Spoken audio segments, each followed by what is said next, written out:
My name is Leanna Monroe. I'm 28 years old. My sister's fork froze halfway to her mouth the second her husband walked into the private dining room, and just like that, she snapped into performance mode.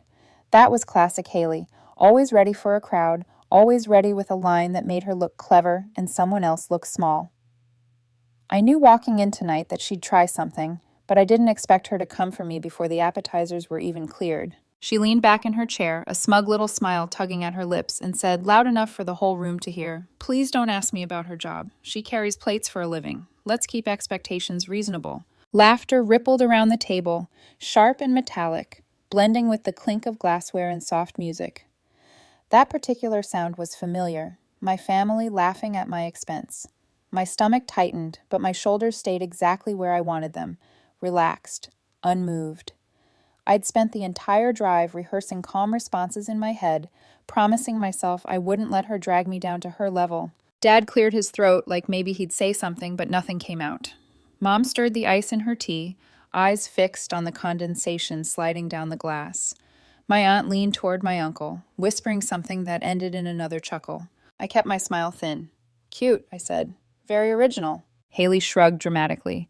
"I'm just being honest. Nothing wrong with waiting tables, but let's not pretend it's corporate America." The door closed behind her husband Derek as he slipped into the seat across from me, loosening the top button of his shirt. He gave me a small, sympathetic nod. We weren't close, but he wasn't cruel. His eyes moved around the table, though, jittery, like someone sitting on a secret that might combust at any second. My pulse steadied. Haley had no idea who she was mocking tonight. No idea what I'd been keeping from this family. No idea what I was capable of if I decided I was done playing the role she'd written for me. The funny part was, technically, nothing she'd said was a lie. I still worked part-time as a waitress. I liked the job more than she could ever understand. I liked the motion, the noise, the regulars who remembered my name, and tipped extra when they had a good week. That job had kept the lights on and the rent paid when I moved back home after college with a degree nobody wanted to hire. But that wasn't the full story. The job they never asked about, the one I never volunteered information about, was the one that changed everything. Director of Employee Relations at Silver Oak Tech, six-figure salary, a glass office with a view of the skyline, authority over internal policy and compensation approvals, my name on the sign-off line for raises and promotions, including Derek's. He knew. Haley didn't. My parents definitely didn't. The rest of my relatives barely knew where I worked, and honestly, they'd never cared enough to ask. I hadn't planned on revealing any of it tonight. I'd gotten used to the double life. Liana the waitress at family gatherings, Liana the quiet power in corporate hallways. It had almost become a game. But Haley had a talent for grinding her heel into every sore spot I had, and tonight she seemed determined to stomp. "So, Derek," Dad said, turning more toward him than me, "how's that company treating you? Silver something?" "Silver Oak," Derek replied. Hearing the name at this table always felt weird, like someone had accidentally turned on the wrong channel. Dad nodded. "Right, big place, good money. You moved up recently, didn't you?" "Yeah," Derek said slowly. "I did." Haley grabbed his arm and squeezed, beaming. "He's the one putting in the work around here. Meanwhile, Liana's bringing home leftover burgers."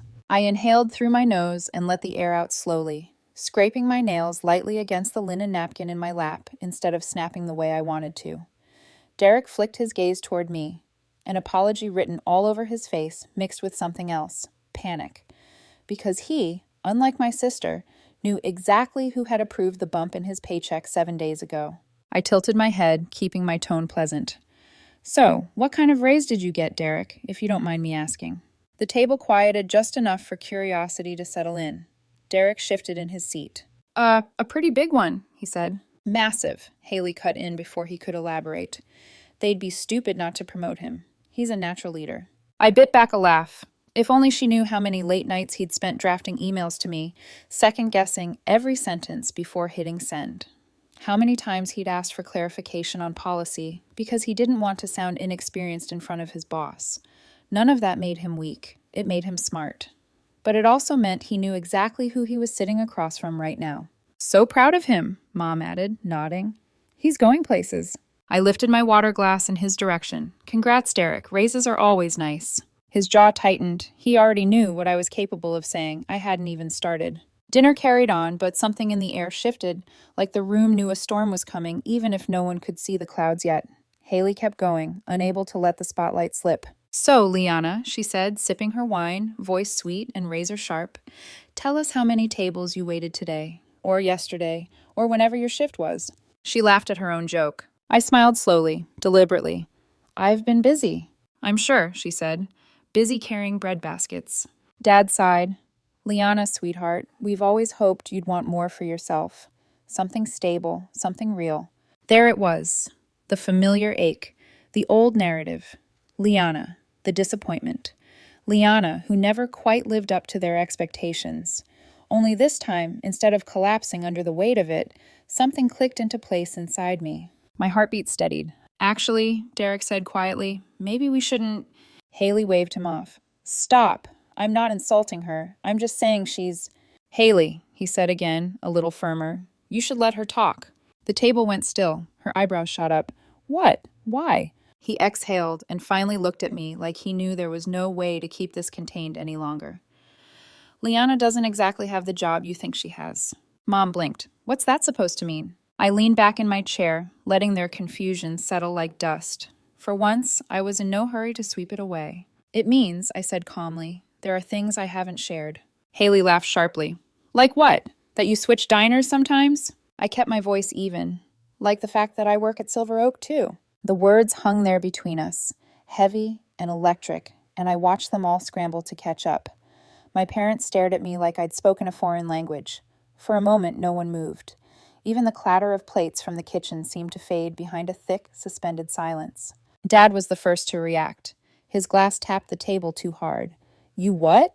Haley scoffed loudly, scanning me from head to toe as if a corporate badge might suddenly appear around my neck. "In what universe?" she demanded, leaning forward. "You? At Silver Oak?"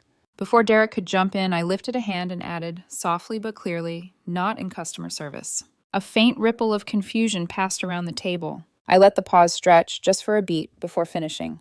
"Corporate." That single word hit the table like a dropped utensil.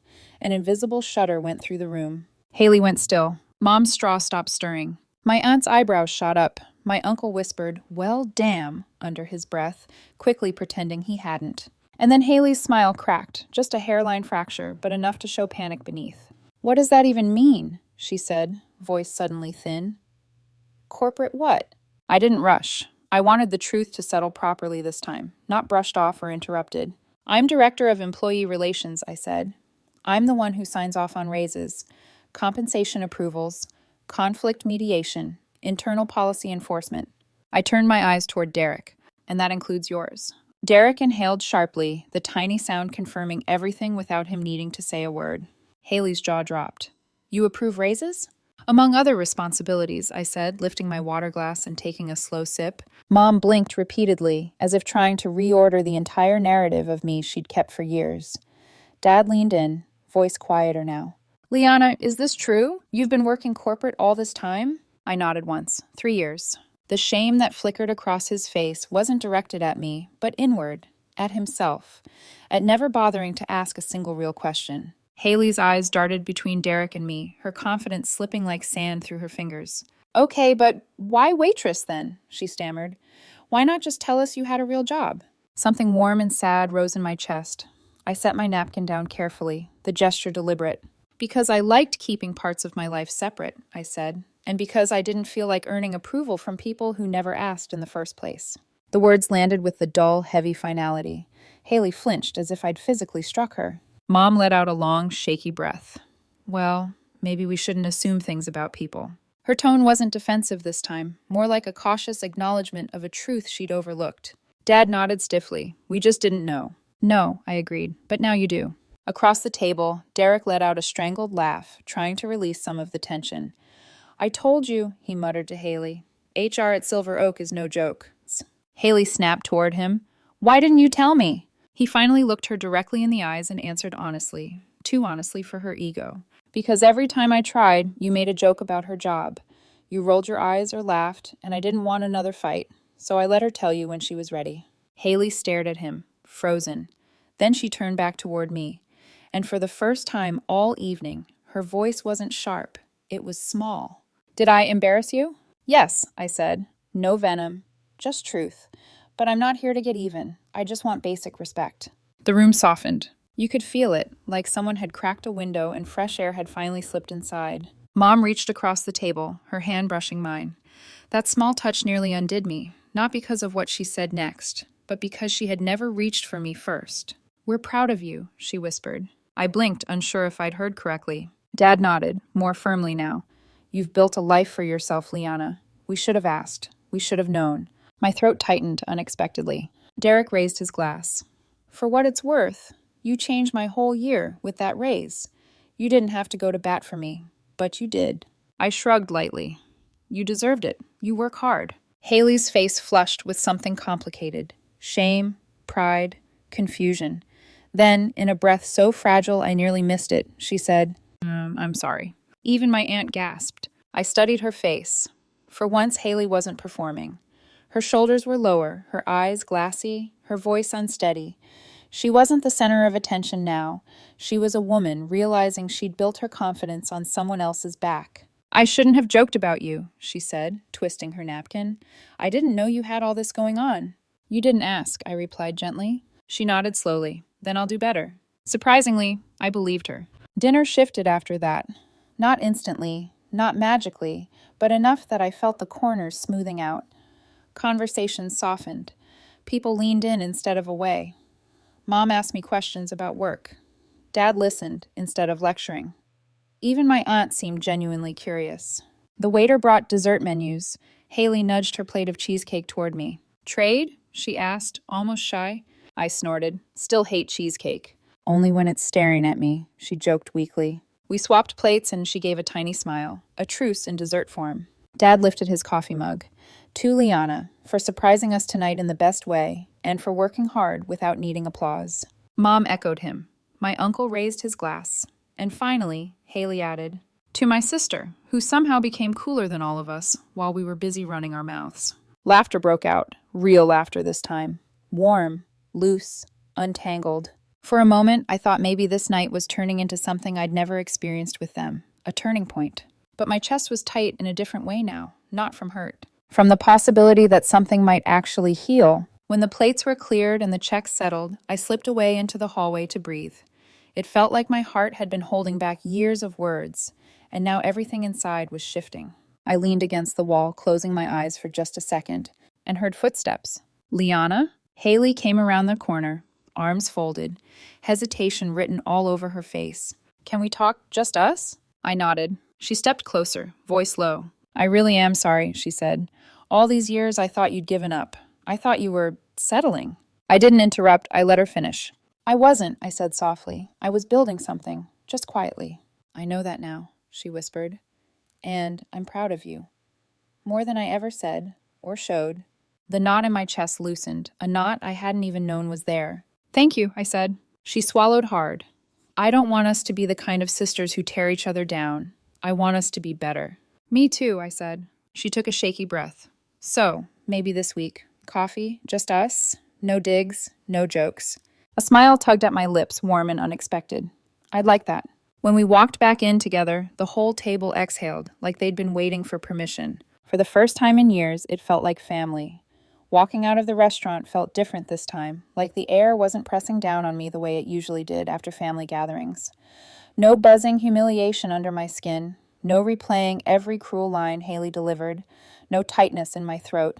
For once I wasn't escaping, I was simply leaving. Derek held the door for all of us, and when I stepped past him, he murmured quietly, I'm really glad you finally said something. You didn't owe anyone that reveal, but I think it mattered. I gave him a small, knowing smile. It was time. Behind us, Mom looped her arm through Dad's, whispering something that made his face soften. I caught only a few words. Invite her over more. We should have been paying attention. Those small fragments alone made the entire night worth it. We walked as a group toward the parking lot, no one speeding ahead, no one lagging behind. The kind of togetherness I wasn't used to with them. Usually, I felt like a satellite orbiting the family unit, close enough to be pulled in when needed, far enough to be ignored. Tonight felt different, tentative, delicate, but real. I was almost at my car when Haley's voice called out softly, Liana, wait. I turned. She walked up slowly, fingers twisted together, looking nothing like the sister who'd mocked me 2 hours earlier. There was vulnerability in her shoulders, a tightness around her eyes that almost looked like fear. Fear that the apology she'd already given wouldn't be enough. Fear that she'd already done too much damage. "So," she began, glancing at Derek and then back at me. "We talked." My eyebrows lifted slightly. "You talked?" She nodded. Derek stepped beside her, clearing his throat. "We want to help you with something." "Help me?" I repeated, confused. "With what?" Haley let out a breath like she'd been holding it the whole night. "You've always done everything alone," she said quietly. "You never ask for anything. You just survive, even when things are hard. And I think we forget sometimes that you're not made of stone." I blinked, because it was one of the most honest things she'd ever said to me. Derek stepped forward slightly. "What I'm trying to say is, if you ever need anything at work, advice, support, someone to back you up, I've got your back." "Non-weirdly," he added quickly, "in a professional, brother-in-law kind of way." Haley nudged him with her elbow. "He means he respects you, deeply, and so do I." She swallowed, eyes glistening under the parking lot lights. "I won't joke about your job anymore. I won't belittle you. I want to be better than that." A warmth spread through my chest.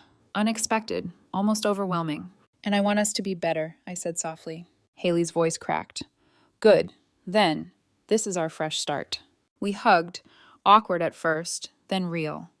I felt her take a shaky exhale at my shoulder, an embrace filled with unspoken apologies, unspoken forgiveness. No one fully voiced the years of bitterness, but for the first time, the bitterness loosened its grip. When I finally pulled away and slipped into my car, my hands were trembling, this time from relief, not anger. I sat there a moment longer, letting the quiet settle inside me before driving home. When I walked into my apartment, I kicked off my shoes, dropped my bag on the couch, and opened my laptop out of habit. A notification pinged almost instantly. Subject: Congratulations, Liana Sender. Silver Oak Executive Board. My breath caught. Hands trembling, I clicked. "We are pleased to inform you that you have been selected for the assistant director position. Your promotion meeting is scheduled for Monday morning." A rush of emotion hit me so fast I had to cover my mouth. Tears blurred the screen. This was the moment I'd been working toward.